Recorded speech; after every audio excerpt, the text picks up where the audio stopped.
¿Sabías que la expresión sentado a la mesa se llevaba a cabo durante cenas formales en los tiempos del Nuevo Testamento?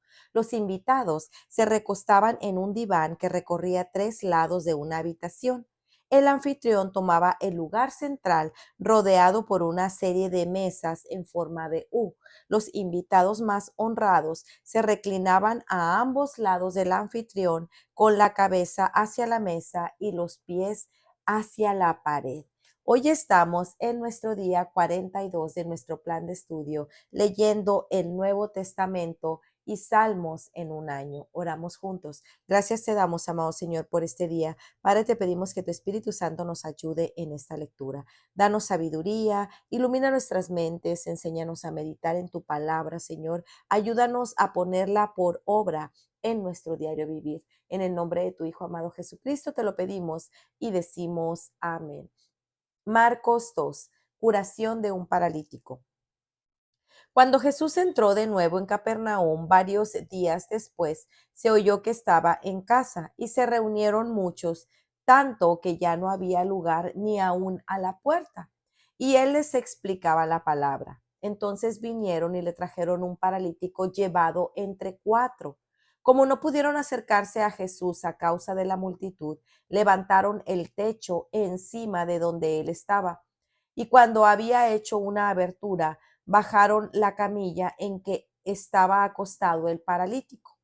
Viendo Jesús la fe de ellos, dijo al paralítico: Hijo, tus pecados te son perdonados. Pero estaban ahí sentados algunos de los escribas, los cuales pensaban en sus corazones: ¿por qué habla este así? Está blasfemando. ¿Quién puede perdonar pecados sino solo Dios? Al instante Jesús, conociendo en su espíritu que pensaban de esa manera dentro de sí mismos, les dijo: ¿por qué piensan estas cosas en sus corazones? ¿Qué es más fácil decir al paralítico: tus pecados te son perdonados, o decirle: levántate, toma tu camilla y anda? Pues para que sepan que el Hijo del Hombre tiene autoridad en la tierra para perdonar pecados, dijo al paralítico: a ti te digo, levántate, toma tu camilla y vete a tu casa. Y él se levantó y, tomando al instante la camilla, salió a la vista de todos, de manera que todos estaban asombrados y glorificaban a Dios diciendo: jamás hemos visto cosa semejante. Llamamiento de Leví y la cena en su casa. Jesús salió de nuevo a la orilla del mar y toda la multitud venía a él y les enseñaba. Al pasar vio a Leví, hijo de Alfeo, sentado en la oficina de los tributos, y le dijo: sígueme. Y levantándose le siguió. Y sucedió que, estando Jesús sentado a la mesa en casa de Leví, muchos recaudadores de impuestos y pecadores estaban comiendo con Jesús y sus discípulos, porque había muchos de ellos que lo seguían.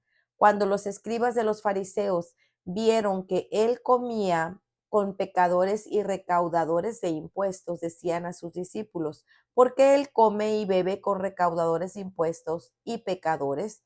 Al oír esto, Jesús les dijo: los que están sanos no tienen necesidad de médico, sino los que están enfermos. No he venido a llamar a justos, sino a pecadores. Pregunta sobre el ayuno. Los discípulos de Juan y los fariseos estaban ayunando y vinieron y dijeron a Jesús: ¿por qué ayunan los discípulos de Juan y los discípulos de los fariseos, pero tus discípulos no ayunan? Jesús le respondió: ¿acaso pueden ayunar los acompañantes del novio mientras el novio está con ellos?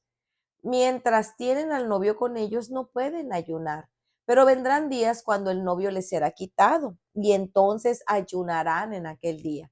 Nadie pone un remiendo de tela nueva en un vestido viejo, porque entonces el remiendo, al encogerse, tira de él lo nuevo de lo viejo, y se produce una rotura peor. Nadie echa vino nuevo en odres viejos, porque entonces el vino romperá el odre y se pierde el vino y también los odres, sino que se echa vino nuevo en odres nuevos. Jesús, Señor del día de reposo. Aconteció que un día de reposo Jesús pasaba por los sembrados, y sus discípulos, mientras se abrían paso, comenzaron a arrancar espigas. Entonces los fariseos le decían: mira, ¿por qué hacen lo que no es lícito en el día de reposo? Jesús les contestó, ¿nunca han leído lo que David hizo cuando tuvo necesidad de hambre, él y también sus compañeros? ¿Cómo entró en la casa de Dios en tiempo de Abiatar, el sumo sacerdote, y comió los panes consagrados que no es lícito a nadie comer, sino a los sacerdotes, y dio también a los que estaban con él? Y él continuó diciéndoles, el día de reposo se hizo para el hombre, y no el hombre para el día de reposo. Por tanto, el Hijo del Hombre es Señor aún en el día de reposo.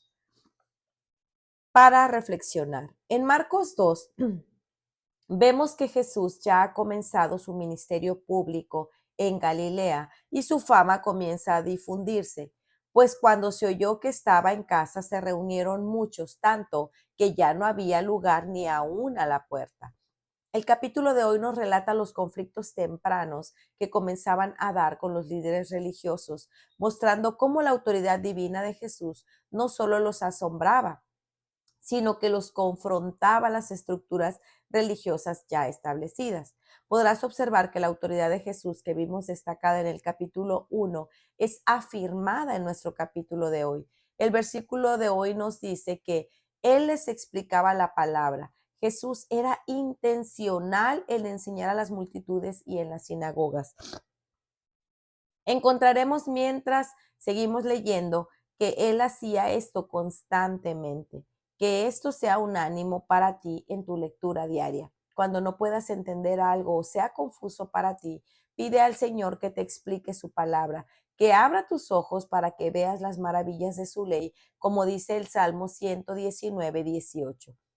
Jesús tiene autoridad para perdonar pecados. Cuando los amigos del paralítico trajeron al hombre frente a Jesús por el techo, Jesús se asombró tanto de la fe que ellos tenían. Estaban haciendo hasta lo imposible para llevar a su amigo delante de Jesús. Lo primero que Jesús dijo fue, Hijo, tus pecados te son perdonados. Con esta declaración manifestó públicamente que era Dios, pues solo Dios podía perdonar pecados, lo cual escandalizó a los fariseos. Ellos sabían esto y por supuesto comenzaron a hablar, aunque en esta ocasión lo hicieron en sus corazones. Jesús sabía lo que murmuraban en sus corazones y al confrontarlos se asegura de mencionarles que Él lo sabía, pues les dice, ¿por qué piensan estas cosas en sus corazones? Esto me hace recordar el Salmo 139:1 al 4 que dice, Oh Señor, tú me has escudriñado y conocido. Tú conoces mi sentarme y mi levantarme. Desde lejos comprendes mis pensamientos. Tú escudriñas mi senda y mi descanso y conoces bien todos los caminos, aún antes de que haya palabra en mi boca. Oh Señor, tú ya la sabes toda. Jesús conocía la mayor necesidad del paralítico y esa era que necesitaba ser perdonado de sus pecados. Nosotros también tenemos esa necesidad. El hecho de que el Señor conozca aún tus más íntimos pensamientos debe traer paz a tu corazón. Si hay algo que debas presentar delante del Señor, hazlo ahora, sin temor, con un corazón humillado delante del Dios lleno de misericordia y amor. Dios que conoce tu más íntimo pensamiento, también conoce tu más profunda necesidad y tiene el poder de perdonarte, restaurarte y darte vida eterna. Era más fácil hacer el milagro, dijo Jesús, pero salvar el alma de un hombre es tarea que solo Dios mismo puede hacer. El Hijo del Hombre le dice al paralítico que se levante. Asimismo lo hizo. Cuando Dios habla, las cosas suceden. Los milagros solo eran señales para que creyeran en Cristo, mas no eran medios de salvación. Nosotros hemos recibido la gracia de la salvación por el poder de Cristo al recibir el Evangelio, las buenas nuevas que nos enseñan lo necesitadas que estamos de Dios. Jesús tiene autoridad para llamar a pecadores. Entre los judíos, los recaudadores de impuestos no eran muy queridos por el pueblo. Se les consideraba traicioneros por trabajar para el enemigo, los romanos, y también eran odiados por tomar ventaja de su puesto y sacar dinero para sí mismos, afectando de esta manera a su propia gente. Teniendo esto como base, al ver a Jesús comiendo con Leví y sus amigos, hablaban de él. Al escuchar Jesús lo que decían, les respondió, Los que están sanos no tienen necesidad de médico, sino los que están enfermos. No he venido a llamar a justos, sino a pecadores. Leví estaba enfermo espiritualmente y entendió por el poder del Espíritu Santo que Jesús podía sanarlo y llamarlo suyo. Los fariseos sin duda también estaban enfermos, también necesitaban a Jesús. Sin embargo, ellos se consideraban sanos y justos delante de Dios. El Señor nos ayuda a entender cuánto lo necesitamos, ¿cierto? Que podamos ver cuán enfermos estamos cuando tratamos de vivir en nuestras fuerzas y cuánto bien nos hace reconocer que solo Cristo salva y nos restaura para vivir en esta tierra como a Él le agrada. Jesús tiene autoridad para interpretar el día sábado. Nuevamente, los líderes religiosos muestran incomodidad ante Jesús y sus discípulos, esta vez por estar recogiendo espigas en el día de reposo mientras se abren paso en el camino. Jesús, incómodo por su religiosidad, recuerda que el día de reposo había sido establecido para el disfrute de ellos y no para ellos servir al día de reposo. El legalismo humano lo convirtió en una carga en vez de una oportunidad de gozo espiritual de Dios. El día de reposo era un día de servicio a otros, pero aún las leyes ceremoniales se podían suspender cuando una persona tenía necesidad, así como fue el ejemplo que Jesús dio sobre David. Cristo llama a pecadores, come gozosamente con ellos, no para justificar sus pecados o forma de vivir, sino para llamarlos al arrepentimiento y vida eterna. Las buenas nuevas de Jesucristo son incompatibles con el legalismo humano que no hace excepción de personas para llamarlas a la salvación. Al final, nadie puede salvarse a sí mismo. Necesita que Cristo lo levante de su muerte espiritual. Demos gracias a Dios porque Él ha venido a salvarnos a pesar de nosotros mismos. Hijo de hombre. Tomemos un momento para meditar en el nombre de Jesús que encontramos 2 veces en este capítulo. Hijo de hombre. Jesús se refiere a sí mismo bajo este nombre que tiene profundas raíces en Daniel 7, 9 al 18. Este título comunica tanto su humanidad como su autoridad escatológica. El Hijo del Hombre apunta a sus sufrimientos, a su humillación y a su pasión. Nos habla de la humanidad de Jesús, habla de su humildad, de su humillación, de sus sufrimientos, pero también nos habla de su deidad, su autoridad y su exaltación. Marcos nos está presentando a Jesús como aquel que tiene autoridad divina en todos los ámbitos, espiritual, moral, relacional y religioso.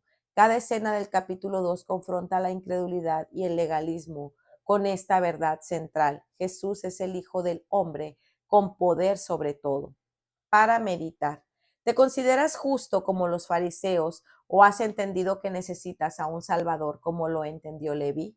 Señor, en su gracia, el Señor en su gracia nos ha favorecido con muchas bendiciones, comida, un sueño, naturaleza para recrearnos, familia, amigos. ¿Cómo estás administrando estas bendiciones? ¿Sirven ellos para tu disfrute o tú te sirves de ellos? Recuerda, el día de reposo no es para que tú descanses, es para recordar que debido a que Cristo ya cumplió toda la ley y su obra de expiación, nosotros podemos descansar de nuestras obras de lunes a sábado para dedicar el día del Señor a nuestro Dios a través de servir y compartir con nuestros hermanos. Pues muy bien, amigos, este ha sido nuestro día 42. Nos vemos el día de mañana. Que el Señor les bendiga grandemente. Hasta pronto. Bendiciones.